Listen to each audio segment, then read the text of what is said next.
ओम नमो भगवते वासुदेवाय नमः। नमस्कार दोस्तों,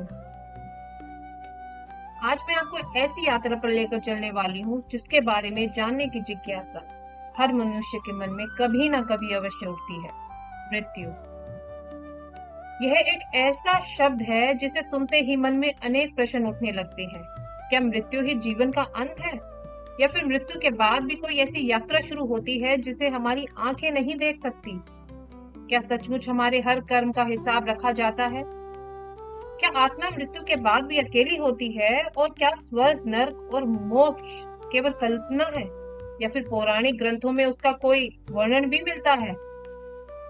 इन सभी प्रश्नों का उत्तर खोजने का प्रयास करता है एक अत्यंत महत्वपूर्ण हिंदू धर्म ग्रंथ, गरुड़ पुराण। लेकिन आगे बढ़ने से पहले एक बात स्पष्ट कर दूं, आज की यह कथा गरुड़ पुराण और हिंदू धर्म की पौराणिक मान्यताओं पर आधारित है। इसका उद्देश्य किसी में भी भय उत्पन्न करना नहीं, बल्कि उन मान्यताओं और उनसे मिलने वाली जीवन शिक्षा को समझना है। तो आइए समय के पर्दे को हटाते हैं और चलते हैं वैकुंठ धाम की ओर, जहां विष्णु भगवान विराजमान है। चारों ओर दिव्य प्रकाश है, शंख की मधुर ध्वनि गूंज रही है। माँ लक्ष्मी भगवान विष्णु के चरणों की सेवा कर रही है, और उसी समय भगवान विष्णु के प्रिय वाहन गरुड़ देव अपने मन में गहरी जिज्ञासा लेकर भगवान के चरणों में प्रणाम करते हैं। गरुड़ जी विनम्र स्वर में कहते हैं, प्रभु, आपने मुझे सृष्टि के अनेक रहस्य बताए हैं। आपने धर्म का ज्ञान दिया, भक्ति का मार्ग बताया, किंतु मेरे मन में एक प्रश्न बार बार उठता है। जब किसी मनुष्य की मृत्यु होती है, तब उसके बाद वास्तव में होता क्या है? आत्मा कहाँ जाती है? क्या उसे अपने परिवार की याद रहती है? क्या उसके कर्म सचमुच उसके साथ चलते हैं? और क्या स्वर्ग तक नरक वास्तव में अस्तित्व में है? भगवान विष्णु मुस्कुराते हैं। वे जानते थे कि यह प्रश्न केवल गरुड़ का नहीं, बल्कि हर युग में जन्म लेने वाले प्रत्येक मनुष्य का प्रश्न है। भगवान विष्णु कहते हैं, हे गरुड़, तुमने आज एक ऐसा प्रश्न पूछा है जिसका उत्तर जान लेने से मनुष्य अपना पूरा जीवन बदल सकता है। जो मनुष्य जन्म लेता है उसकी मृत्यु निश्चित है, लेकिन मृत्यु अंत नहीं है, वह केवल एक द्वार है जिसके पार आत्मा अपनी अगली यात्रा आरंभ करती है। शरीर नश्वर है, पर आत्मा सनातन है। मनुष्य अपने साथ धन नहीं ले जाता, परिवार नहीं ले जाता, पद और प्रतिष्ठा भी यहीं रह जाती है। यदि कुछ उसके साथ जाता है तो केवल उसके कर्म। गरुड़ जी ध्यान पूर्वक भगवान की प्रत्येक बात सुन रहे थे। भगवान विष्णु आगे कहते हैं, हे गरुड़, संसार का सबसे बड़ा भ्रम यही है कि मनुष्य स्वयं को शरीर समझ बैठता है, जबकि वह शरीर नहीं, बल्कि उस शरीर में निवास करने वाली आत्मा है। जिस दिन यह सत्य समझ में आ जाता है, उस दिन जीवन का अर्थ बदल जाता है। इसके बाद भगवान विष्णु गरुड़ जी को जीवन, मृत्यु, कर्म, यमलोक, स्वर्ग, नरक और मोक्ष का जो दिव्य ज्ञान देते हैं, उसी ज्ञान का संकलन आगे चलकर गरुड़ पुराण के नाम से प्रसिद्ध हुआ। यही कारण है कि इस ग्रंथ को केवल मृत्यु का ग्रंथ कहना उचित नहीं। यह वास्तव में जीवन को सही ढंग से जीने का ग्रंथ है, क्योंकि ये बार बार याद दिलाता है कि मनुष्य का हर विचार, हर शब्द और हर कर्म उसके भविष्य का निर्माण करता है। लेकिन अब सबसे बड़ा प्रश्न यह है कि जब किसी मनुष्य का अंतिम क्षण आता है, तब सबसे पहले क्या होता है? क्या आत्मा तुरंत शरीर छोड़ देती है? क्या उसे अपने परिवार का रोना दिखाई देता है, या फिर उसी क्षण कोई अदृश्य शक्ति उसे अपने साथ ले जाती है? गरुड़ जी ने यही प्रश्न भगवान विष्णु से पूछा, और भगवान विष्णु ने जो उत्तर दिया, वह सुनकर स्वयं गरुड़ जी भी कुछ क्षणों के लिए मौन हो गए। भगवान विष्णु कुछ क्षण शांत रहते हैं और फिर अत्यंत गंभीर स्वर में बोले, हे गरुड़, यह संसार एक विशाल रंगमंच के समान है। यहाँ जो भी जन्म लेता है उसे एक दिन अपना अभिनय पूरा करके लौटना ही पड़ता है। यही प्रकृति का शाश्वत नियम है।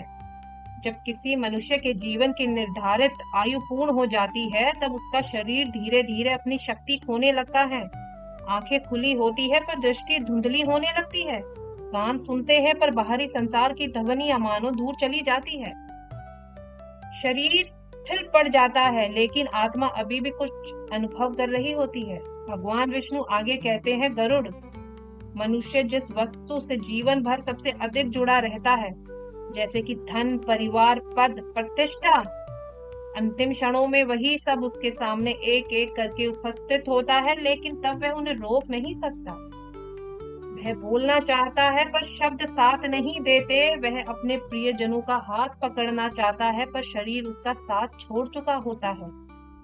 गरुड़ जी ध्यान से सुन रहे थे। वे पूछते हैं, प्रभु, क्या उस समय आत्मा को यह पता होता है कि उसकी मृत्यु होने वाली है? भगवान विष्णु उत्तर देते हैं, गरुड़ पुराण में वर्णित पौराणिक मान्यता के अनुसार अनेक जीवों को अंतिम समय में आभास होने लगता है कि अब उसकी पृथ्वी की यात्रा समाप्त होने वाली है, लेकिन यह अनुभव हर जीव के लिए समान नहीं बताया गया है।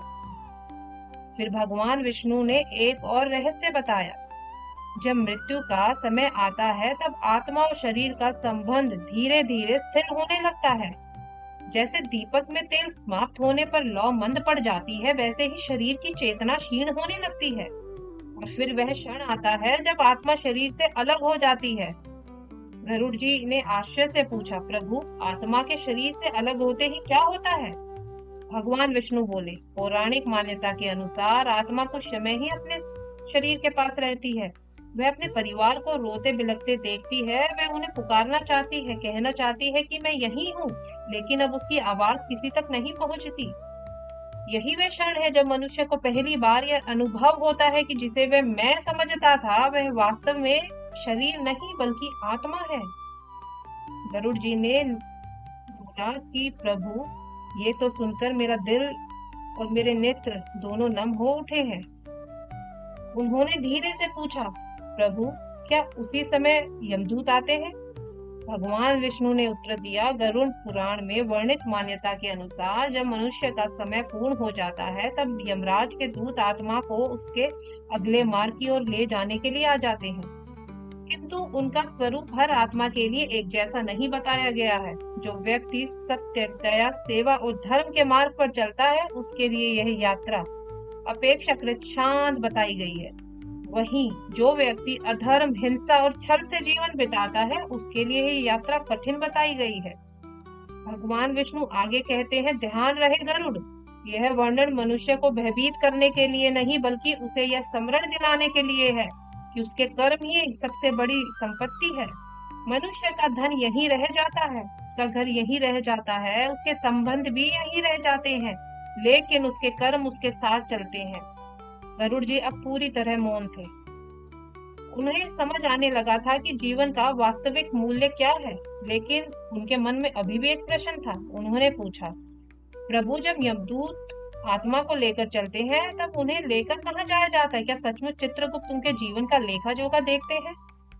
भगवान विष्णु मुस्कुराए और बोले, हाँ गरुड़, अब तुम उस रहस्य के द्वार पहुंच चुके हो जिसके बारे में जानने का इच्छुक हर इंसान होता है। गरुड़ पुराण के रहस्यों की यात्रा अभी समाप्त नहीं हुई है, बल्कि अभी तो इसकी शुरुआत हुई है। अगले एपिसोड में हम जानेंगे आत्मा के आगे की यात्रा और उससे जुड़े पौराणिक रहस्य। तब तक के लिए नमस्कार। ओम नमो भगवते वासुदेवाय नमः।